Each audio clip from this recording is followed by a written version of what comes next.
तो इक्वेशन करते हैं। A circle C of radius 1 is inscribed in an equilateral triangle PQR.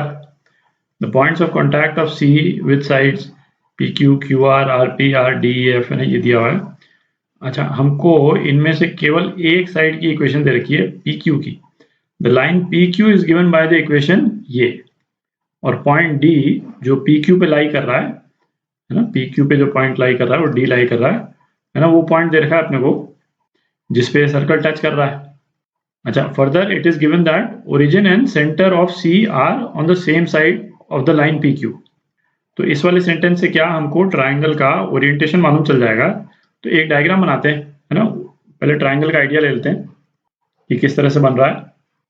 तो सबसे पहले लाइन पी क्यू बनाते हैं, है ना। x इज इक्वल टू 0 पे y जो है वो 6 है, और y इज इक्वल टू 0 पे x, है ना, 6/√3, तो 3 से थोड़ा सा ज़्यादा।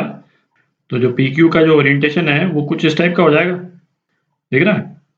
ये PQ लाइन हो गई, इसमें P पॉइंट कौन सा है, Q कौन सा है, ये अभी अपने को मालूम नहीं है। पर इस PQ लाइन का स्लोप जो है वो क्या है, MPQ। इसका स्लोप -√3। इसका मतलब ये वाला एंगल, ये थीटा है, तो tan थीटा जो है वो -√3 है। इसका मतलब थीटा जो है वो क्या हो गया, 120 डिग्री हो गया। ठीक है, तो थीटा 120 है, तो ये एंगल जो है, ये एंगल क्या हो जाएगा, ये एंगल 60 डिग्री हो जाएगा। ठीक है, हम क्या पता करने की कोशिश कर रहे हैं अभी कि ट्राइंगल का ओरिएंटेशन क्या है, क्योंकि भाई इक्विलेटरल ट्राइंगल तो इस तरह से भी बन सकता था, है ना, इस तरह से भी बन सकता है। पर इसमें क्या दिया हुआ है कि ओरिजिन और सेंटर जो है वो एक ही तरफ है। तो ओरिजिन जो है कोऑर्डिनेट एक्सिस का इस तरफ है, तो सेंटर भी इसी तरफ है। इसका मतलब ट्राइंगल जो है वो इस लाइन के लेफ्ट हैंड साइड में है। ठीक है। अच्छा, दूसरा इससे हमको और क्या पता चल जाता है कि जो QR वाली जो लाइन है उसका स्लोप क्या होगा, पॉजिटिव 60 डिग्री होगा। ठीक है, क्यों, क्योंकि इक्विलेटरल ट्राइंगल बन रहा है। तो QR यदि हम बनाते हैं तो QR ऐसे ही अप्रोक्सीमेटली बना रहे हैं, क्योंकि अपने को मालूम नहीं है कि इन पॉइंट्स का लोकेशन कहाँ पे है। तो इस टाइप से हमने QR बना दिया। ठीक है, और इसका जो स्लोप है, ये वाला एंगल है ना, ये वाला एंगल कितना है, 60 डिग्री। ठीक है, क्यों, क्योंकि इक्विलेटरल ट्राइंगल है। तो तीसरी वाली लाइन जो है वो क्लियर ही है कि एक्स एक्सिस के पैरेलल हो जाएगी। ठीक है, ये ये P, ये Q और ये R, है ना, ये 3 पॉइंट हो गए, और ट्राइंगल का ओरिएंटेशन यही है। ये वाली लाइन जो है वो एक्स एक्सिस के पैरेलल है ना। इतना तो अपने को मालूम चल गया। तो अब ऐसा करते हैं, इस ट्राइंगल में एक सर्कल को इंस्क्राइब कर देते हैं। तो ये सर्कल इंस्क्राइब कर दिया। तो ये सर्कल जिस पॉइंट पे PQ को टच कर रहा है वो है पॉइंट D, और इसके कोऑर्डिनेट्स अपने को दे रखे हैं क्या, 3√3/2 और 3/2। ठीक है।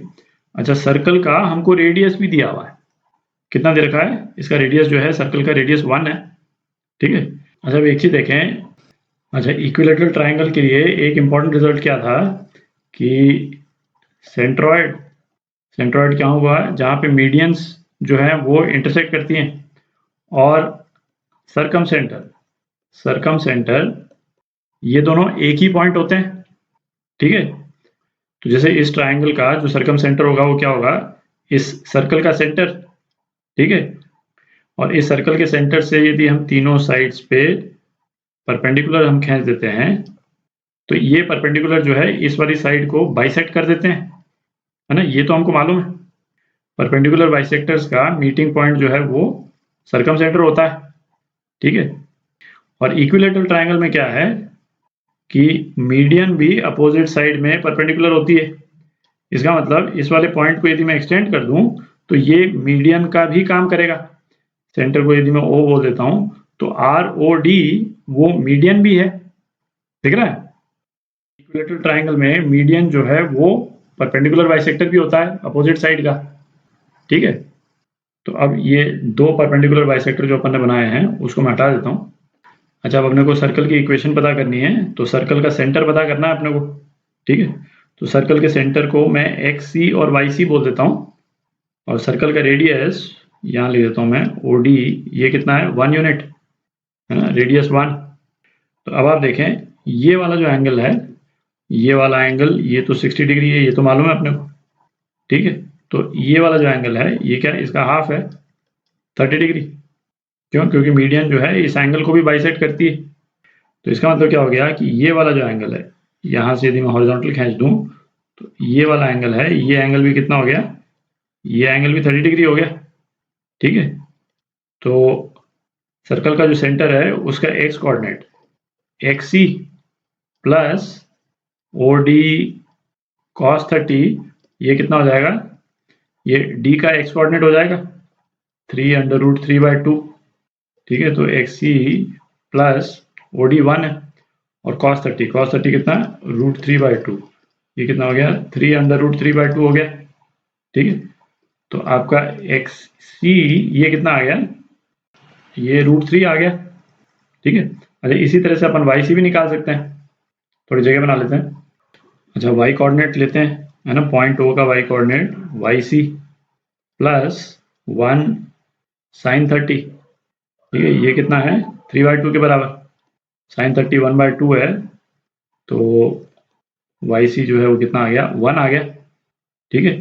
तो सर्कल के सेंटर के कोऑर्डिनेट्स आ गए अपने पास में और सर्कल का रेडियस अपने को मालूम ही है। तो सर्कल की इक्वेशन क्या हो जाएगी, x minus √3 whole square plus y minus 1 whole square is equal to 1, है ना। ये सर्कल की इक्वेशन हो गई।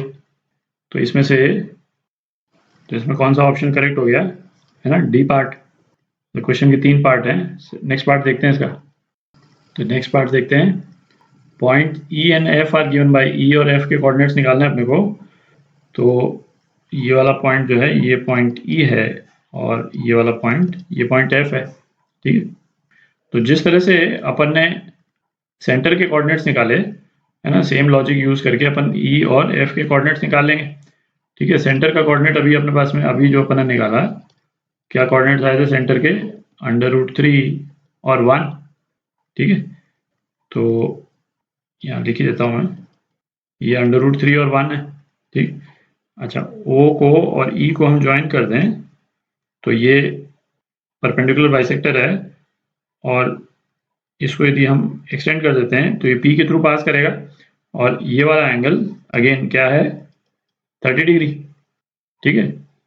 तो अब हम सर्कल के सेंटर से शुरू करके E के कोऑर्डिनेट निकाल लेते हैं, है ना, same logic, x coordinate of point E, तो ये कितना हो जाएगा, सेंटर का एक्स कोऑर्डिनेट जो कि √3 है, √3 माइनस ओ ई कॉस 30, ठीक है। तो ये कितना आ जाएगा √3 माइनस ओ ई कितना है 1 है और cos 30 √3/2, तो ये कितना आ गया √3/2 आ गया। अच्छा ई का वाई कोऑर्डिनेट है ना, ई का वाई कोऑर्डिनेट तो आप सिमेट्री से देख ही सकते हैं, जो डी का वाई कोऑर्डिनेट है वही ई का भी वाई कोऑर्डिनेट होगा। तो मैं निकाल नहीं रहा हूँ, आप चाहें तो उसको निकाल भी लें, है ना। वाई कोऑर्डिनेट ऑफ ई ये कितना हो जाएगा, ये तो 3/2 ही हो जाएगा, ठीक है। अब एफ के कोऑर्डिनेट्स, है ना, एफ का जो एक्स कोऑर्डिनेट है ना, वो तो जो सेंटर का एक्स कोऑर्डिनेट है वही हो जाएगा, ठीक है, क्योंकि इसका जो ओरिएंटेशन है ट्राइंगल का बिल्कुल वर्टिकल है, ठीक। तो ये कितना हो जाएगा √3 और y कोऑर्डिनेट f का ये कितना हो जाएगा, जो सेंटर का y कोऑर्डिनेट है जो कि 1 माइनस रेडियस, तो ये कितना हो गया 0। तो जब हम ट्राइंगल बना रहे थे तो हमको मालूम नहीं था कि ये लाइन RP जो है वो x एक्सिस ही है ना। ये f के कोऑर्डिनेट से हमको आइडिया लग रहा है कि लाइन जो है वो x एक्सिस ही है। तो ये कोऑर्डिनेट अपन ने निकाल लिए, है ना। आंसर जो है वो क्या है, ए पार्ट। उसका नेक्स्ट पार्ट देखते हैं क्वेश्चन का। तो ये तीसरा पार्ट देखें क्वेश्चन का, है ना, equation of side Q R and R P. तो ये तो आप निकाल ही सकते हैं भाई, जैसे ये क्यू आर है, इसमें ई के कोऑर्डिनेट्स तो अभी अपन ने निकाल ही लिए। अब हमको इसका स्लोप चाहिए, स्लोप कितना है इसका, है ना 60।